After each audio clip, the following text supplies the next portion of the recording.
Welcome back to the online classes of physics. This is your Naima Miss back with a new lesson, that is some natural phenomenons.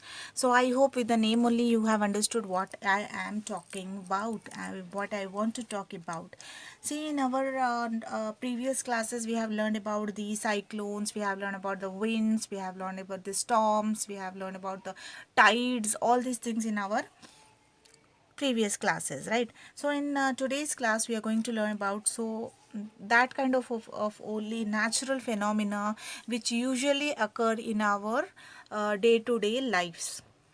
Okay, so in earlier classes we have learned about the wind, storms and cyclones. You have learned that cyclones can cause a lot of damage, right? We have learned about wind, we have learned about storm, we have learned about cyclones, we have learned about tides, we have learned about so many other phenomena, right? Earthquakes, etc.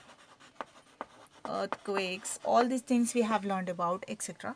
in our previous classes. So you also have learned about we can protect ourselves from these destructive phenomena to some extent. Okay, not to all extent, but yes, to some extent we can protect ourselves to some extent, not totally, but yes, to some extent we can protect ourselves from these phenomena.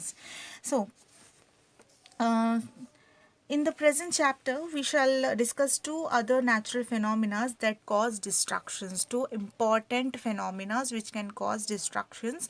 Those are nothing but we are going to learn in this lesson about the lightning. Lightning is nothing but thunder. Yes, I hope you remember. Lightning is nothing but thunder. The when during the rains, the thunderstorms, they fall out, right? uh, like a heavy sound will be coming out, like a big sound which may have electric shocks also sometimes, or sometimes a fire also may. You can see that there is a fire in the forest because of this lightning. So we'll learn today about lightning and even about the earthquake. So in this lesson we are going to learn about these two things, that is the lightning and the earthquakes. You might have seen some sparks on an electric pole when wires become loose or when winds blow and shake the wires. You might have also seen sparks when a plug is loosely put into its socket and the switch is put on, isn't? So whenever there is some loose connection, you see that there sparkling is taking place. So lightning is also an electric spark. So what it is also an electric spark, but it occurs in a huge amount. Okay, on an in a huge scale. Electric spark on a huge scale. Okay, it occurs on a very huge scale. In the ancient times, people did not understand the cause of these sparks. They were therefore afraid of lightning and thought that the warmth of gods or evil spirits was striking them, because they do not have the knowledge of what was happening and how these lightning was occurring and why this lightning was occurring.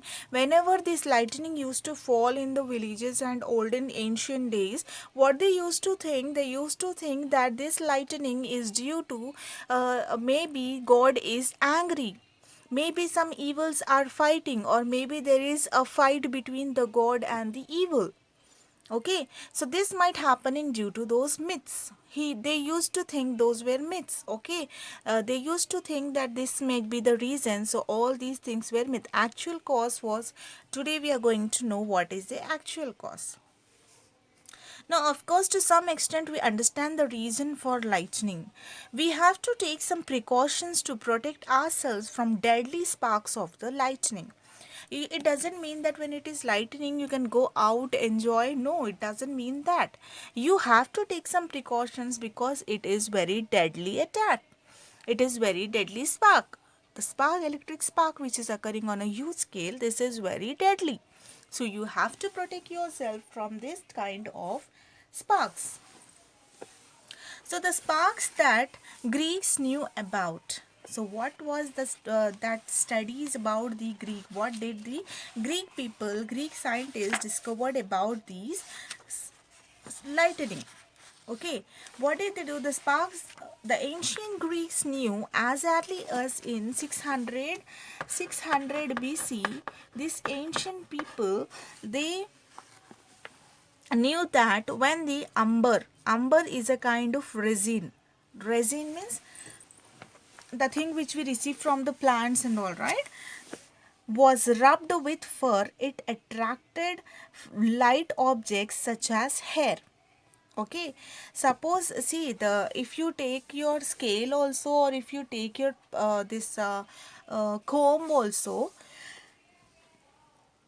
and you just keep small piece of papers, tear the papers and keep, and just rub the scale on your hair and try to you know put on your papers, pieces of papers. For example, if I'm taking these few pieces of papers and I am using the scale.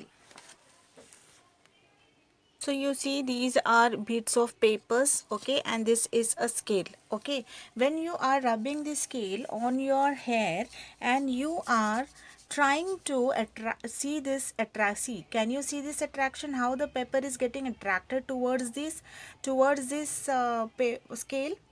Yes, I hope it is visible.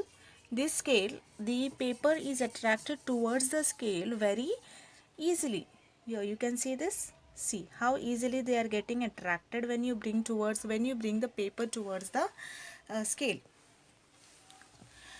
So why this is happening? You might have seen that when you have taken off your woolen or polyester clothes, especially in the dry season, the hair on your skin stands on end. Or when you see, remove your sweater and you see that your hairs, they are in a straight line, they are getting they are getting erect towards your sweater or your clothes. So why that is happening? If you take off these clothes in the dark, you can even see a spark and hear crackling sounds, like chut put chut put chut sounds will be coming when you remove these dresses or your woolen clothes and all during the dark. So why this is happening? This is due to some lightning. The sparks occur due to the lightning. In 1752, Benjamin Franklin, an American scientist, who was he? Benjamin Franklin, an American scientist who showed that the lightning and the sparks from your clothes are essentially the same phenomena. So whatever the lightning or the this is taking place, and the sound or the crackling, whatever is occurring when you are taking off your clothes, that is nothing but it is same phenomena. That is nothing but the same phenomena. People before Franklin knew about the phenomena of light and hair getting attracted to the clothes, but did not have an idea that these are related.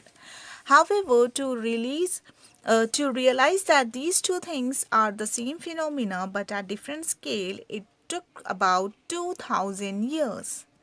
Scientific discoveries are a result of hard work by many people. It can sometimes take a long time. As you'd see that the scientists, they do so many experiments, right?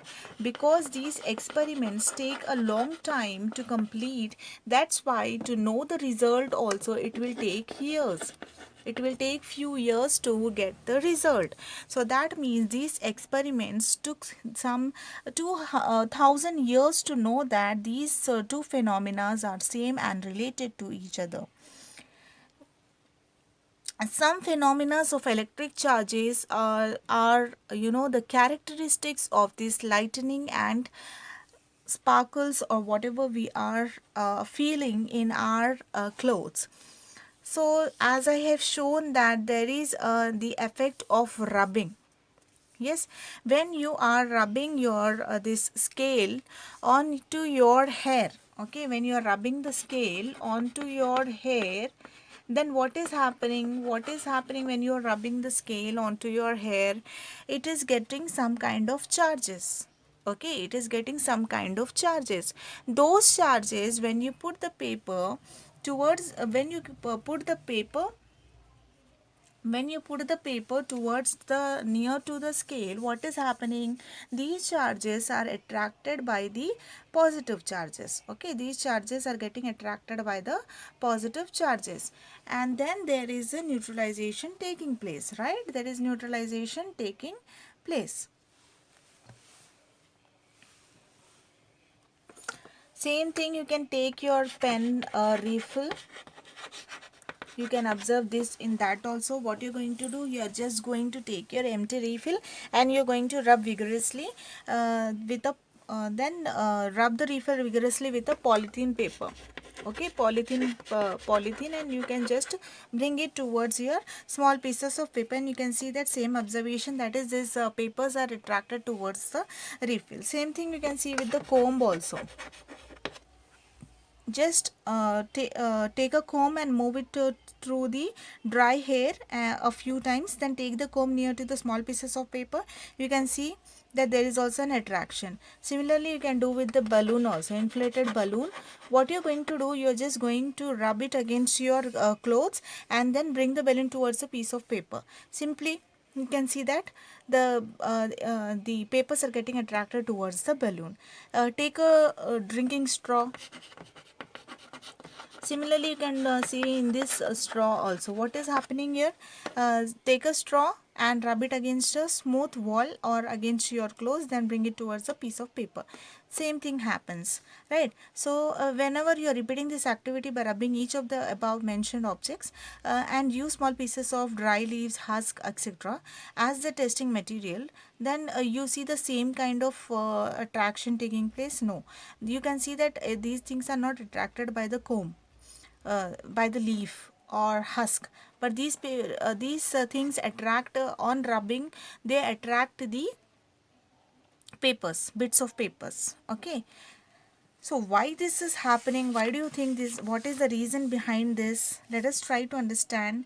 We'll also try to find out whether the attracting paper pieces is only due to the rubbing or rubbing with specific material. When a plastic refill is rubbed with polyethylene, it acquires some electric charge. Similarly, when the plastic comb is comb rubbed with the dry hair, it acquires a small electric charge.